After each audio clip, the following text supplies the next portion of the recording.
Today, parents are crazy about early learning methods, but just 100 years ago, there were other fashionable parenting principles, some of which will make your hair stand on end. Why did boys wear frocks? Is it true that some parents forbade to go to school? How could a real atomic bomb appear in the nursery? Why were babies hung out in cages? And what did Russian peasants think about the early learning? These and other parenting practices of the past will seem wild to you today.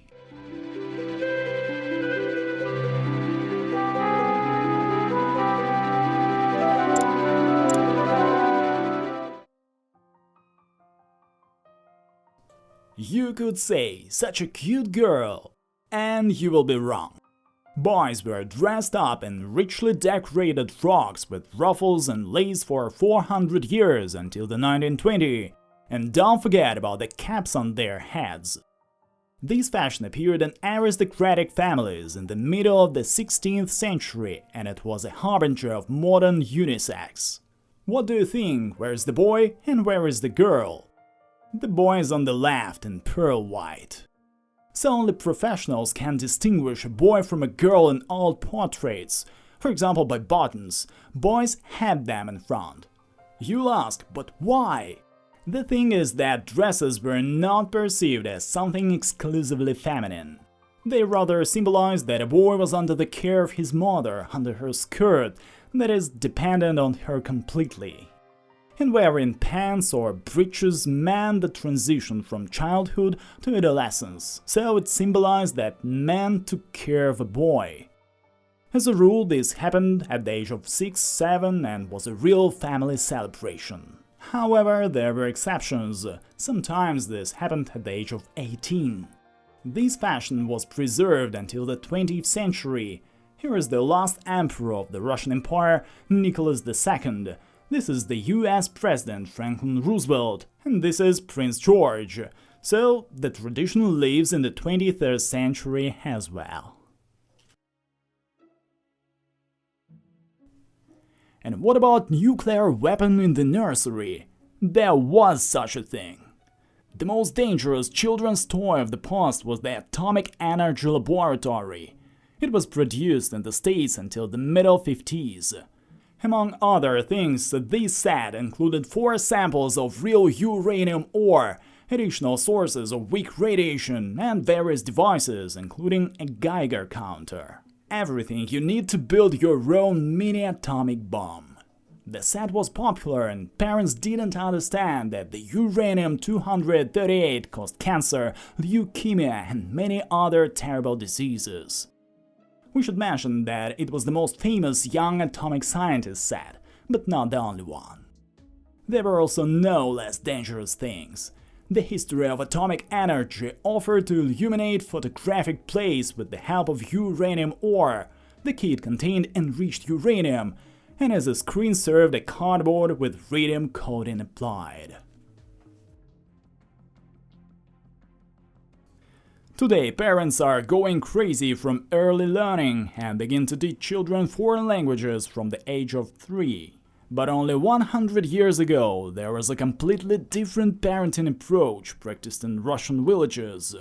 There were many children in a typical peasant family, but unfortunately many of them died of diseases in the first years of life.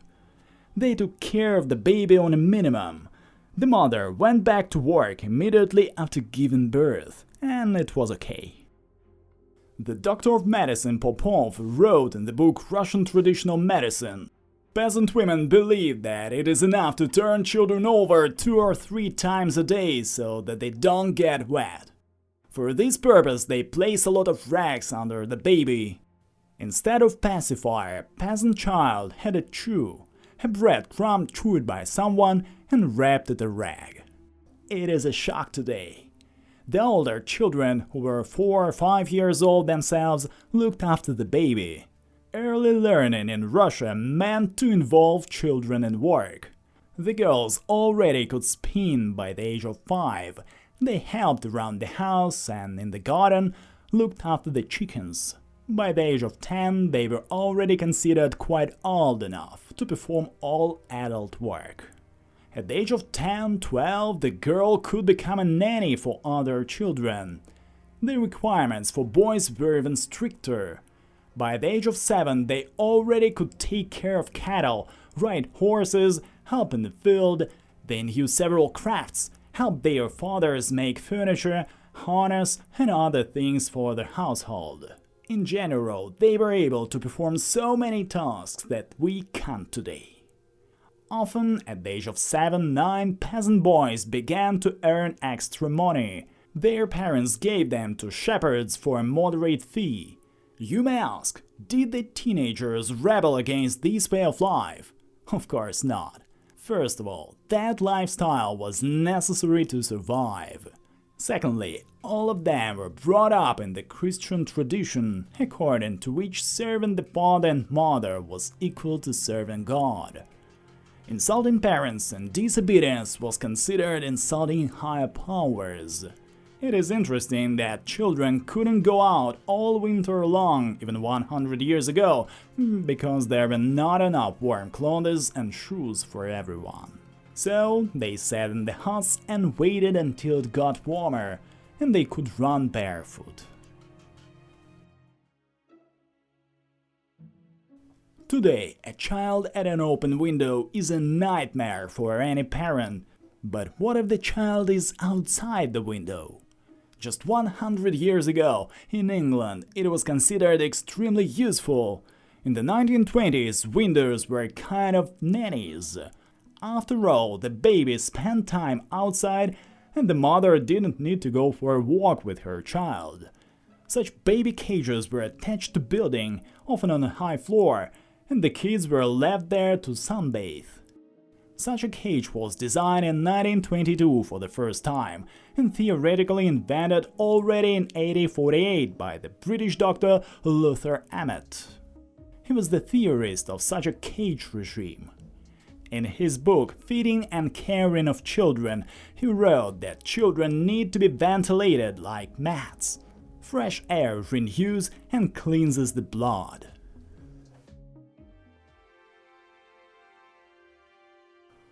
One of the main parenting principles of the past was that parents' love consisted in a strict attitude towards children, and any corporal punishment was considered extremely useful for children themselves. The children were kept in great strictness, which seems cruel to us today. Until the beginning of the 20th century, flogging was common. There were even national methods of flogging: bamboo in China, a whip in Persia, a rod in Russia, and a stick in England. The Scots preferred bouts. Rods, as a favorite means of education, were always soaked in a tub at the end of the class and were always ready for use. A certain number of punches was clearly provided for various kids' pranks and offenses. What do you think it is? A mini tank? No, it's a baby carriage designed to save the baby from fatal poisoning in case of a gas attack. It was invented in the UK before the Second World War. They were terribly afraid of it. In 1938, the whole country trained to put on and take off gas masks, and such a device came up for the youngest citizens. It was based on an ordinary baby carriage. It was an absolutely sealed metal structure with an asbestos filter system where the baby breathed purified air.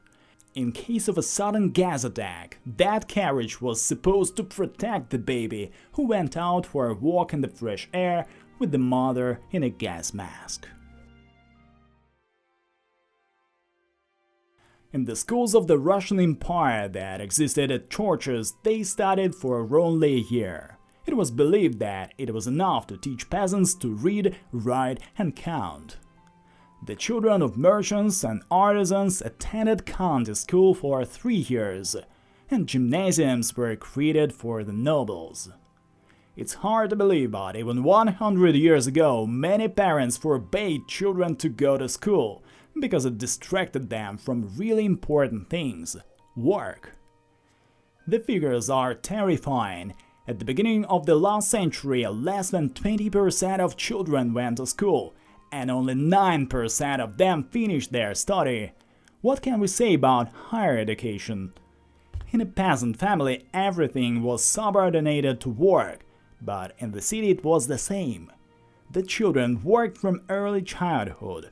They sold matches, firewood, went to factories and mines. The boys helped in their father's workshop, and the girls and their mother harvested and sold the crop on the market.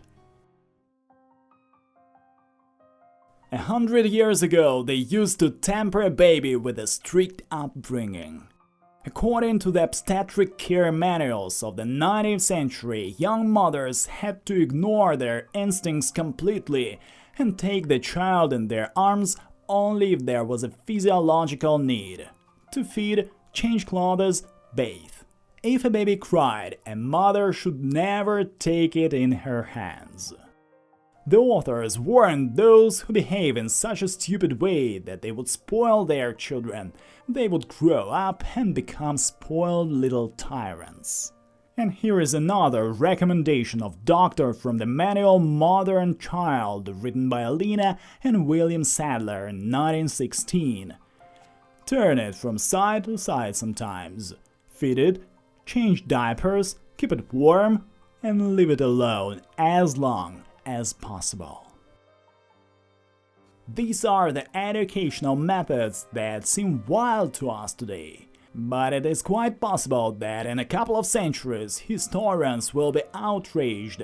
How could we put diapers on children and not tell them about subatomic particles affecting cognitive development? Do like and subscribe if you enjoyed this story. Oh, and click on the bell so you get notified when the new episode comes out.